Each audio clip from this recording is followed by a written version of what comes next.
Shalom, selamat pagi anak-anak ibu semuanya. Kita bersyukur kepada Tuhan. Tuhan memberi kita kesehatan, napas kehidupan pada pagi hari ini. Bahkan kita diberi kesempatan untuk beribadah pada pagi hari ini. Anak-anak, kita akan memulai ibadah kita. Kita bernyanyi dari lagu Bila Roh Allah Ada di Dalamku.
Terpujilah Engkau ya Tuhan, Allah kami yang hidup, Allah yang kami kasihi, bahkan yang terlebih dahulu mengasihi kehidupan kami. Terima kasih Bapa buat pagi hari ini Tuhan memberikan kami kesempatan untuk beribadah kepada Tuhan. Tuhan Yesus, hadirlah Engkau di tengah-tengah ibadah kami pada pagi hari ini. Sekalipun Tuhan kami berbeda tempat ya Tuhan, anak-anak kami berada di rumah, tetapi kami percaya Tuhan menyertai kami, Tuhan menolong kami, Tuhan menolong anak-anak kami untuk boleh menikmati setiap firman, setiap lagu yang kami persembahkan kepada Tuhan. Terima kasih Bapa yang baik. Hadir Engkau ya Tuhan di ibadah kami ini dari awal pertengahan hingga akhirnya Tuhan. Biarlah nama-Mu yang terpuji, termulia dalam kehidupan kami. Ampuni segala kekurangan dan dosa-dosa kami terlebih dahulu Tuhan, supaya kami layak di hadapan-Mu. Doa dan kerinduan kami hanya di dalam nama Tuhan Yesus kami berdoa dan mengucap syukur. Amin. Anak-anak ibu, kita akan mendengarkan firman Tuhan. Kita sambut firman Tuhan dari lagu Kusiapkan Hatiku Tuhan.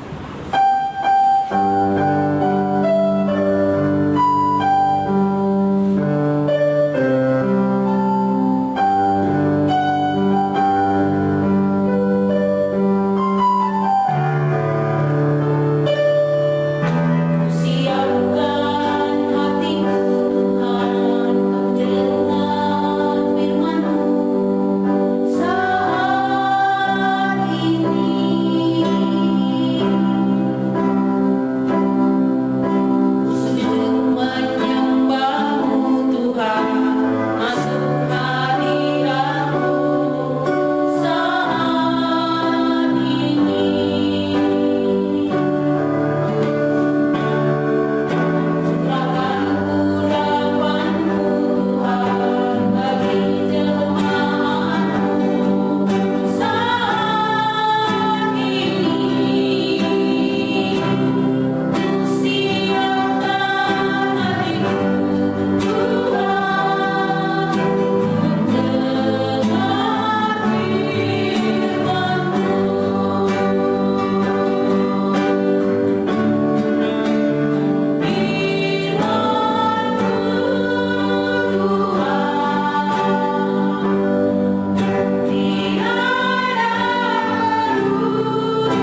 mahasiswa ya nak ya.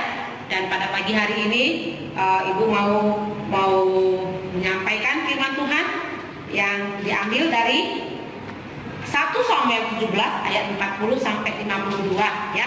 Nanti Ibu Sorta kasih beberapa ayat yang dibacakan, dan temanya ialah Daud melawan Goliat. Anak Ibu Sorta yang ada sekarang di rumah, Ibu menceritakan bagaimana ya cerita tentang Daud. Sering kita mau dengarkan bagaimana Daud itu dipakai Tuhan, dan Daud di sini di dalam cerita ini dia bertempur melawan Goliat. Ya, Daud dia disuruh papanya Isai pergi ke mengantar bekal sama saudara-saudaranya. Pada saat itu mereka mau mengadakan peperangan melawan bangsa Filistin. Daud adalah anak yang baik, dia sangat baik menuruti semua perintah ayahnya.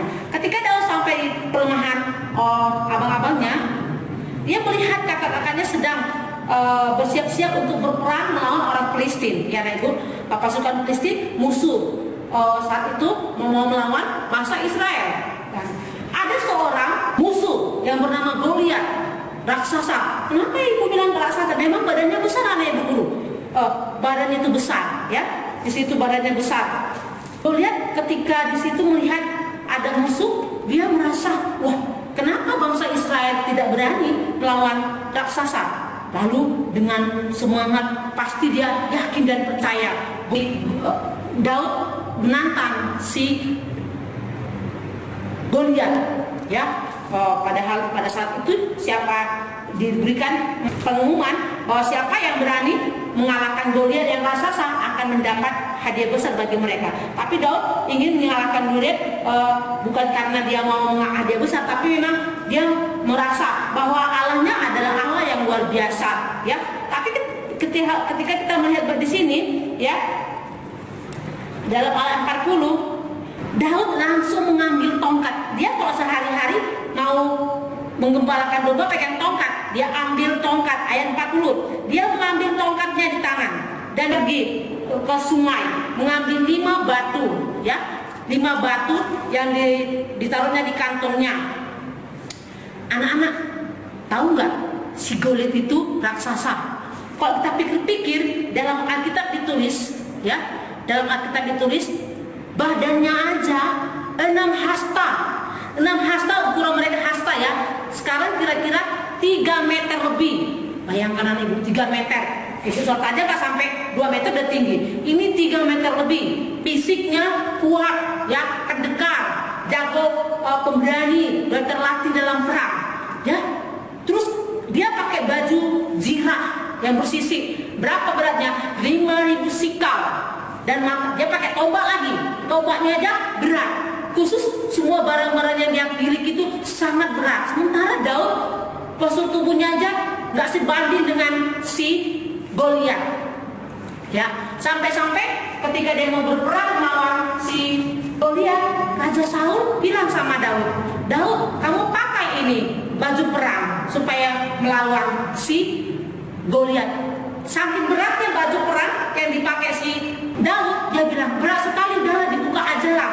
Dia bilang, aku yakin pasti Tuhan menolong aku melawan si Goliat. Aku yakin dan menyelamatkan, dan Tuhan bersama-sama dengan kita. Di ayat 42, ketika orang Filistin itu menunjuk pedangnya ke arah Daud serta melihat dia menghina. Kenapa dia menghina kepada Daud? Dia menganggap masih muda melawan orang raksasa. Mereka pikir, waduh, kecil kali pasti kalah. Dia menghina. Kenapa dia mikir, wah, dia masih muda, remaja, ya, elok parasnya, ya. Terus ke dalam ayat 43 dia bilang gini, si Goliat kan merasa besar, tinggi, perawakan tinggi, tidak didatangi oleh Daud yang badannya kecil. Terus dia bilang kepada Daud, ayat 43, anjingkah aku, maka engkau mendatangi aku dengan tongkat? Karena Daud pegang tongkat. Jadi dianggapnya lah, dia marah, emosi, ya. Tapi si Daud berharap, tak, walaupun di depan dia ada musuh Goliat besar, dia percaya Tuhan lebih besar dari musuh. Dan di ayat 44 Anak Ibu Saudara lihat, perhatikan.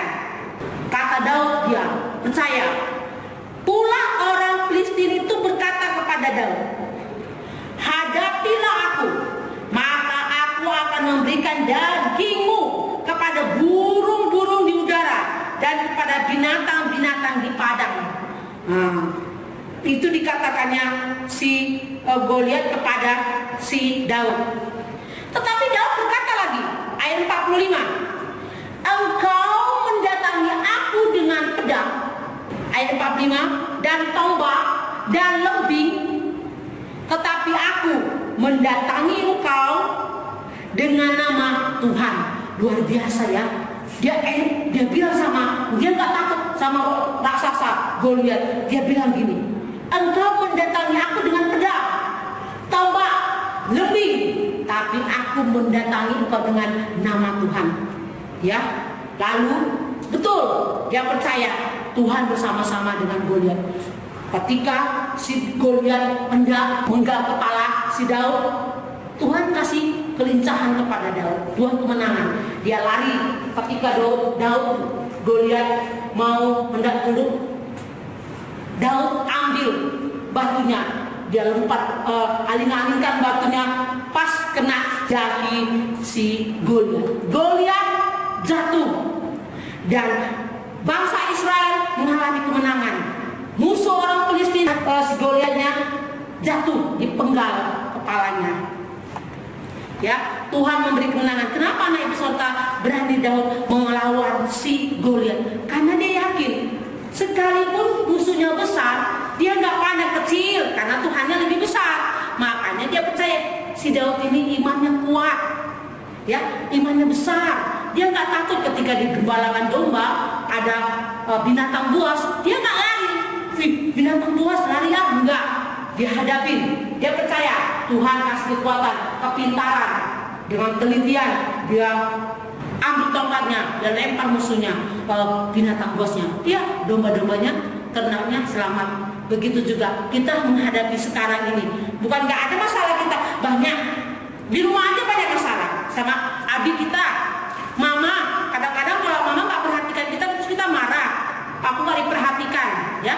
Di rumah kalau misalnya ada bermain, pasti sama adik, sama kakak, sama apa, mau juga kita bertengkar. Ada masalah juga, tapi ingat, atau kita juga di sekolah, PR kita banyak, nggak bisa, kita terus marah, emosi. Ingat Tuhan, sama seperti Daud, besarnya perkara, besarnya musuh, dia kecil, tapi ingat, dia nggak pandang musuhnya, dia pandang Tuhan. Tuhan bisa sama kita. Dia yakin, kayak kita punya sakit. Aduh, sakitku ini gimana? Ingat aja, Tuhan kan Maha Kuasa. Pandang aja Tuhan. Dia dokter dari segala dokter, berseru kepada Tuhan. Tuhan pasti yakin akan menolongnya. Sama seperti kita Anak Ibu Saudara, Tuhan itu berpihak kepada kita. Kalau kita datang kepada Tuhan, menyerahkan hidup kita. Dan di sini ada ayat hafalannya Anak Ibu. Yeremia 17 ayat 7. Diberkatilah orang yang mengandalkan Tuhan dan menaruh harapannya pada Tuhan. Itulah firman Tuhan di pagi hari ini. Ingat, kita mengandalkan Tuhan, kita akan diberkati. Dan kita serahkan semuanya masalah kita. Dalam keluarga, di sekolah, di Indonesia ini, Tuhan pasti buka jalan dan menyelesaikan semua masalah kita. Tak perlu takut. Kita berdoa. Bapa di surga, kami bersyukur padamu Tuhan.